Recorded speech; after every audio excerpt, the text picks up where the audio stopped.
Hello friends, स्वागत है आप सभी का हमारे चैनल जीएस स्टडी गार्डन पर। आज हम लोग सीटेट एग्ज़ाम के लिए ईवीएस अर्थात पर्यावरण का प्रैक्टिस सेट देखेंगे। ये जितने भी इसमें क्वेश्चन आप लोगों को मिलेंगे ये एग्ज़ाम में कई बार रिपीटेड हैं और इम्पॉर्टेंट हैं। अक्सर इसमें से क्वेश्चन पूछ लिए जाते हैं। देखिए, हमारे चैनल पर सीटेट एग्ज़ाम का संस्कृत और बाल विकास तथा पर्यावरण से संबंधित प्रैक्टिस सेट डेली कराया जाता है। तो आप लोग हमारे चैनल को सब्सक्राइब करके डेली प्रैक्टिस सेट सॉल्व करते रहिए, जो कि आप लोगों के लिए सीटेट एग्ज़ाम के लिए काफ़ी हेल्प करेगा। वीडियो शुरू करने से पहले अगर आप लोग हमारे चैनल को पहली बार विजिट कर रहे हैं तो प्लीज़ चैनल को लाइक, शेयर एंड सब्सक्राइब जरूर कर दें और ऐसे ही बेहतरीन वीडियो का नोटिफिकेशन पाने के लिए बेल आइकन को अवश्य प्रेस कर दें। आप लोग अपना स्कोर कमेंट बॉक्स में ज़रूर बताइएगा। चलिए पहला क्वेश्चन देखते हैं। देखिए,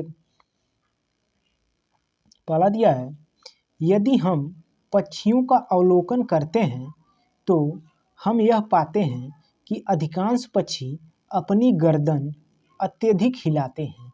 इसका कारण यह है कि अगर आप लोग पक्षियों को देखते होंगे तो अधिकतर वो लोग अपने अगल बगल या देखने के लिए अपना पूरा गर्दन घुमाते हैं।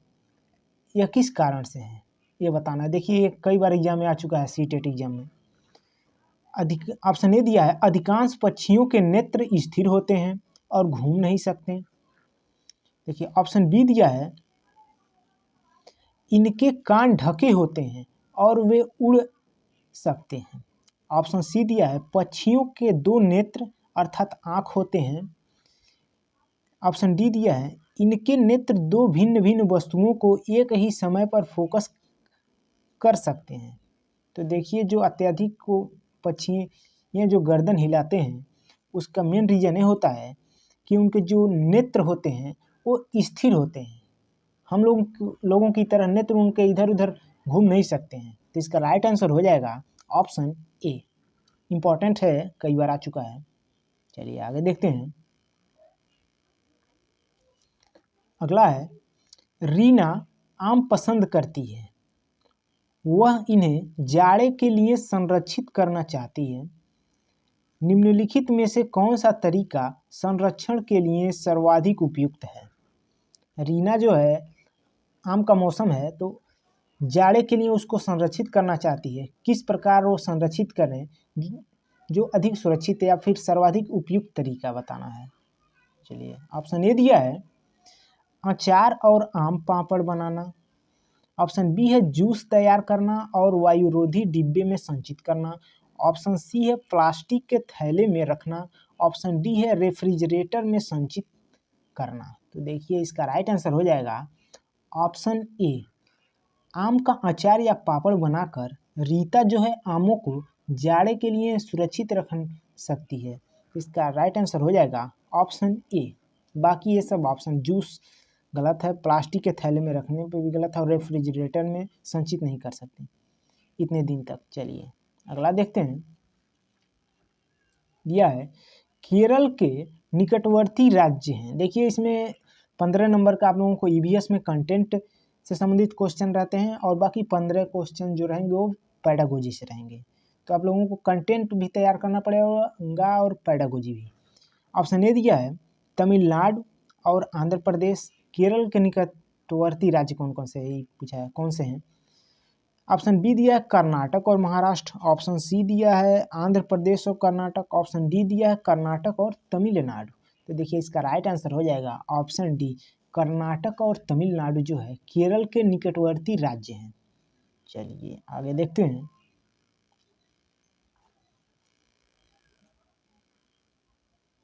देखिए, दिया है, माउंट एवरेस्ट के बारे में सही कथन चुनिए। मतलब आप लोगों को बताना है इसमें से, इस ऑप्शन में से माउंट एवरेस्ट के बारे में कौन सा कथन सत्य है। ऑप्शन ए है, यह नेपाल का भाग है और इसकी चोटी की ऊंचाई 8900 मीटर है। ऑप्शन बी है, यह भारत का भाग है और इसकी चोटी की ऊंचाई 9850 मीटर है।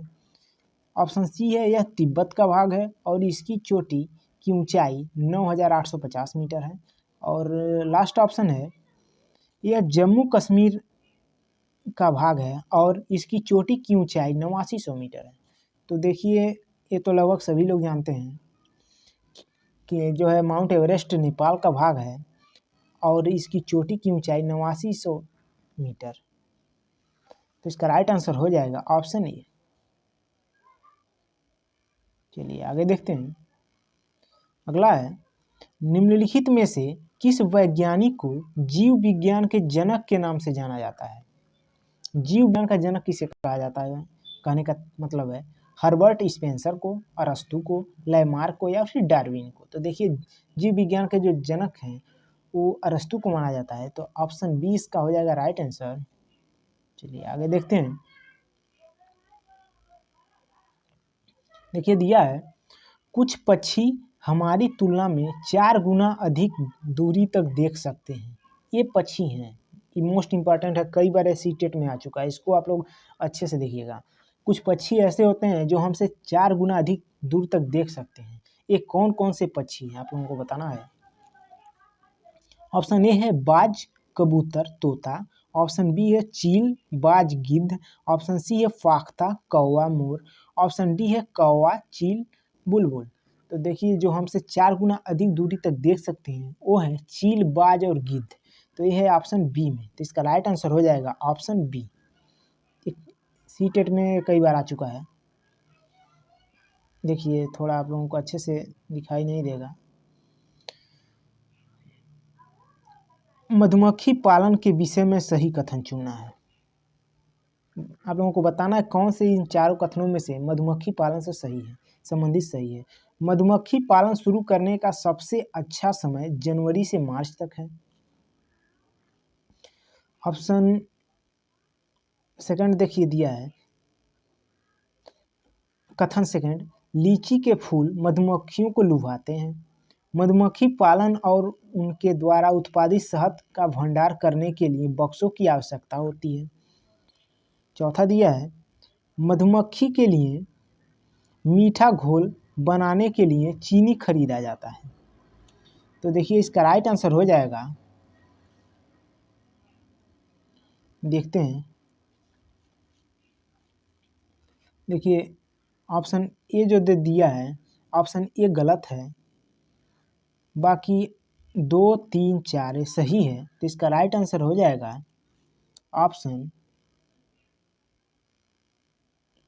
ऑप्शन हो जाएगा इसका 2 3 4 है ऑप्शन 2 में। चलिए आगे देखते हैं। अगला है,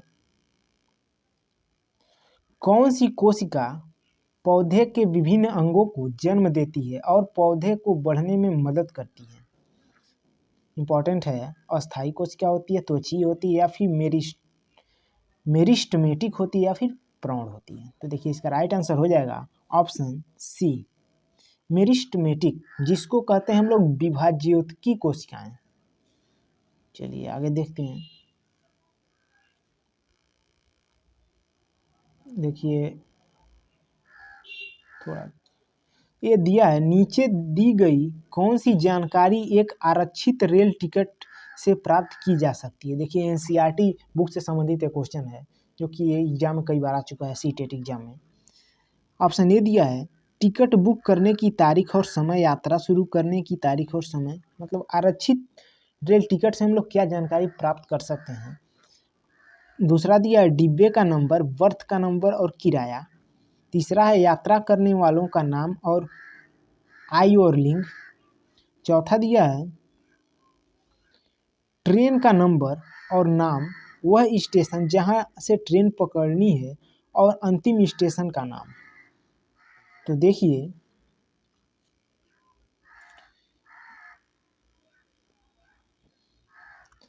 इसमें इसका राइट आंसर जो हो जाएगा, देखिए इसमें लगभग सभी इसके राइट हो जाएंगे। तो इसका राइट आंसर हो जाएगा ऑप्शन बी और सी, दोनों राइट है। चलिए आगे देखते हैं। गैर हरित वनस्पति में निम्नलिखित में से किसकी कमी होती है? मतलब जो हरे रंग के वनस्पति नहीं होते हैं उसमें किस चीज़ की कमी होती है पूछ रहा है। क्लोरोफिल, लाइकोफिल, साइनोफिल या फिर फोटोट्रोप। पिच में। तो देखिए हरा रंग जो होता है पत्तियों का या फिर वनस्पतियों का, वो होता है क्लोरोफिल के कारण। तो किसकी कमी से कर रहा है? गैर हरित, मतलब जो हरे नहीं होते हैं, वो होता है क्लोरोफिल। तो इसका राइट आंसर हो जाएगा ऑप्शन ए। चलिए आगे देखते हैं। भारतीय राजनीतिक पार्टी सीपीआई एम का पूरा नाम है? Common party of India, common party of India movement, या फिर देखिए मार्क्सवादी है, communist party of India movement, community party of India मार्क्सवादी जो है। तो इसका राइट आंसर हो जाएगा option D, communist party of India. चलिए अगला देखते हैं। दिया है महासचिव राज्यसभा को सहायता प्रदान करता है, जिसका पद किसके बराबर होता है? कहने का तात्पर्य है महासचिव का पद किसके बराबर होता है, आप लोगों को बताना है। भारत सरकार के कैबिनेट मंत्री के, संसद के सदस्य के, विधानमंडल के सदस्य के, या फिर भारत सरकार के कैबिनेट सचिव के? तो देखिए इसका राइट आंसर हो जाएगा ऑप्शन डी, भारत सरकार के कैबिनेट सचिव के बराबर महासचिव, राज्यसभा के महासचिव का पद होता है। चलिए आगे देखते हैं। अगला दिया है निम्नलिखित में से कौन से भारतीय संसद के संघटक है? मतलब कौन कौन से भारतीय संसद जो बना है, क्या क्या मिलकर, या उसके कौन कौन से घटक है बताना है। राष्ट्रपति, राज्यसभा, लोकसभा। तो देखिए इसका राइट आंसर हो जाएगा ऑप्शन डी, ये तीनों मिलकर संसद का निर्माण होता है। चलिए अगला देखते हैं। कांसा, जिसको ब्रांच कहते हैं, के विषय में जिसका उपयोग गोलकुंडा के किले में मिली तोप में किया गया था, सही कथन चुना है। देखिए इंपॉर्टेंट है। कांसा एक तत्व है। कांसा धातु कॉपर तथा जस्ता जिंक की मिश्र धातु है। कांसा तांबा, जिसको कहते हैं कॉपर, तथा टीन की मिश्र धातु है। कांसा तांबा तथा प्लेटिनम, कांसा तांबा तथा प्लेटिनम की मिश्र धातु है। देखिए इसका राइट आंसर हो जाएगा ऑप्शन सी, कांसा जो है तांबा, जिसको कहते हैं कॉपर, और टीन की मिश्र धातु है। बाकी सब देखिए तत्व नहीं है, क्योंकि ये मिश्र धातु है। चलिए आगे देखते हैं। अगला है निम्नलिखित में से कौन भारत राज्य का कार्यपालक अध्यक्ष है? प्रधानमंत्री होता है, राष्ट्रपति होता है, कैबिनेट सचिव होता है, या फिर वित्तीय सचिव होता है? तो देखिए इसका राइट आंसर हो जाएगा ऑप्शन बी, राष्ट्रपति जो होता है भारतीय राज्य का कार्यपालक अध्यक्ष होता है। अगला देखते हैं। निम्नलिखित में से कौन सा चांद की सतह की विशेषताओं के बारे में सबसे अच्छा वर्णन करता है? मतलब इसमें से बताना है कौन सा चांद के सतह के बारे में सबसे अच्छा कथन है, मतलब उसके बारे में जानकारी देता है जो सत्य हो। पानी नहीं, गहरे गड्ढे, ऊंचे पहाड़, हवा नहीं, गुरुत्व नहीं, पानी नहीं, हवा नहीं, गुरुत्व नहीं, समतल सतह, पानी नहीं, पर्याप्त हवा नहीं, ऊंचे पहाड़। तो देखिए इसका राइट आंसर हो जाएगा ऑप्शन ए, हो जाएगा पानी नहीं है, गहरे गड्ढे हैं और ऊंचे पहाड़ हैं। चलिए अगला देखते हैं। अभिभावक शिक्षक अंतःक्रियाओं को उपलब्ध कराने का मुख्य उद्देश्य। देखिए अंतःक्रिया के से बच्चे स्वयं द्वारा सीखते हैं। एक ज्ञान जो है अस्थायी होता है। एक दूसरे के साथ सामाजिक संबंध विकसित करना, एक दूसरे की कमियों को उजागर करना, अंतःक्रियाओं से विद्यालय में हो रहे क्रियाकलापों के बारे में जानकारी को साझा करना, पुनर्बलन को सुधार के लिए बच्चों की योग्यताओं और कमजोरियों के बारे में चर्चा करना। तो देखिए इसका राइट आंसर हो जाएगा ऑप्शन डी। देखिए जिसमें बच्चों के बारे में, उसके हित के बारे में जिस ऑप्शन में हो, वो ऑप्शन अक्सर सही हो जाता है। चलिए चलिए अगला है। कक्षा 5 का समीर अक्सर समय पर पर्यावरण अध्ययन की शिक्षिका के पास दत्त कार्य जमा नहीं करता। इससे निपटने का सर्वोत्तम सुधारात्मक उपाय हो सकता है। देखिए इस प्रकार के तार्किक क्वेश्चन कई बार सीटेट में आ चुके हैं। अनियमितता के कारण पता करना और समीर को परामर्श देना, उसकी नियमितता के बारे में अभिभावकों के लिए एक नोट लिखना, इस बात के विषय में प्रधानाचार्य को सूचित करना, या फिर उसे खेलकूद की कक्षा में जाने से रोकना। तो देखिए जो दत्त कार्य जमा नहीं करता है, इससे निपटने का सर्वोत्तम जो उपाय है वो है अनियमितता के कारण पता करना और समीर को परामर्श देना। तो इसका राइट आंसर हो जाएगा ऑप्शन ए। चलिए अगला देखते हैं। किसके नेतृत्व में चिपको आंदोलन को बल मिला? अमृता देवी बिश्नोई, मेधा पाटेकर, ए.के. बनर्जी, सुंदरलाल बहुगुणा। तो देखिए तो लगभग सभी लोग जानते हैं। इसका राइट आंसर हो जाएगा ऑप्शन डी, सुंदरलाल बहुगुणा। अगला देखते हैं। निम्नलिखित में से किस देश में से अमेजन नदी बहती है? संयुक्त राज्य अमेरिका में, फ्रांस, ब्राज़ील या फिर कनाडा। तो देखिए अमेजन नदी जो बहती है वो बहती है ब्राज़ील में। तो इसका राइट आंसर हो जाएगा ऑप्शन सी। चलिए अगला है। सह्याद्री पर्वत श्रृंखला का अन्य नाम क्या है? मोस्ट इंपॉर्टेंट है, कई बार आ चुका है। मध्य हिमालय, शिवालिक, पश्चिमी घाट या फिर पूर्वी घाट। देखिए सह्याद्री पर्वतमाला का एक अन्य नाम भी है, वो है पश्चिमी घाट। तो राइट आंसर ऑप्शन सी। चलिए अगला देखते हैं। भारत में जीवों की विविधता के बारे में पढ़ने के बाद प्राथमिकता कक्षाओं के शिक्षकों को स्कूल द्वारा चिड़ियाघर ले जाया जाता है। यह है मतलब भारत के जीवों की विविधता के बारे में बच्चों को पढ़ाने के लिए उनको चिड़ियाघर ले जाया जाता है। इससे क्या सहायता मिलेगा? शिक्षार्थियों की सहायता किस प्रकार होगा? कक्षा कक्षीय अधिगम को वास्तविक जीवन स्थितियों के साथ जोड़ेगा। जीवों के प्रति सम्मान विकसित करने, पर्यावरणीय एवं जीव संरक्षण हेतु कुशलताएं विकसित करने। ऑप्शन डी दिया है मजे और मनोरंजन करने। तो देखिए चिड़ियाघर ले जाने का जो है शिक्षार्थियों को जो सहायता करेगा वो हो जाएगा ऑप्शन ए, कक्षा कक्षीय अधिगम को वास्तविक जीवन की स्थितियों के साथ जोड़ना।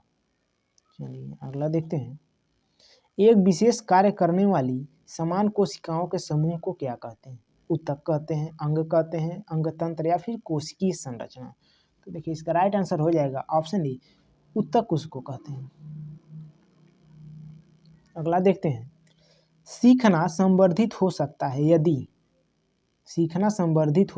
यदि कक्षा में वास्तविक संसार की स्थितियों को लाया जाए जिसमें शिक्षार्थी एक दूसरे के साथ अंतःक्रिया करते हैं और शिक्षक उसे सुगम बनाता है। अगला देखते हैं। कक्षा में शिक्षण सामग्री का अधिक से अधिक प्रयोग किया जाना। शिक्षक विभिन्न प्रकार के व्याख्यानों और स्पष्टीकरणों का प्रयोग करते हैं। कक्षा में आवधिक परीक्षणों पर अपेक्षित ध्यान करता है। तो देखिए सीखना संवर्धित तभी हो सकता है जब कक्षा में शिक्षण सामग्रियों का अधिक प्रयोग किया जाए, मतलब टीएम का अधिक प्रयोग होगा तो बच्चे उससे अधिक सीखेंगे, आकर्षित होंगे। तो राइट आंसर हो जाएगा ऑप्शन बी। अगला देखते हैं। पौधों के ऊतक कितने प्रकार के होते हैं? 3 प्रकार, 2 प्रकार, 5 प्रकार या फिर 6 प्रकार। तो देखिए पौधों में जो ऊतक होते हैं वो होते हैं 2 प्रकार के। इसका राइट आंसर हो जाएगा ऑप्शन बी। एक होता है विभाज्योति ऊतक, एक होता है अस्थायी ऊतक। चलिए प्रैक्टिस सेट का लास्ट क्वेश्चन है। देखिए इसमें 4 क्वेश्चन आप लोगों को कम मिले होंगे। अगले प्रैक्टिस सेट में आप लोगों को पूरे 30 क्वेश्चन मिलेंगे। निम्न में से कौन सा कथन गलत है बताना है। क्विनैन जो कि एक मलेरिया की औषधि है सिनकोना नामक पौधे से प्राप्त होती है। कौन सा कथन गलत बताना है? तो देखिए क्विनैन जो कि मलेरिया की औषधि है सिनकोना नामक पौधे से प्राप्त होती है, ये सही है, हमको गलत बताना है। चावल वनस्पति तेल का अच्छा स्रोत है। दालों में प्रोटीन प्रचुर मात्रा में पाया जाता है, तो देखिए ये भी सही है। हरी सब्जियां विटामिन खनिज लवणों का अच्छा स्रोत है, ये भी सही है। देखिए जो गलत है वो है चावल वनस्पति तेल का अच्छा स्रोत है। इसका राइट आंसर हो जाएगा ऑप्शन बी। आप लोग अपना स्कोर कमेंट बॉक्स में जरूर बताइएगा। वीडियो देखने के लिए बहुत बहुत धन्यवाद।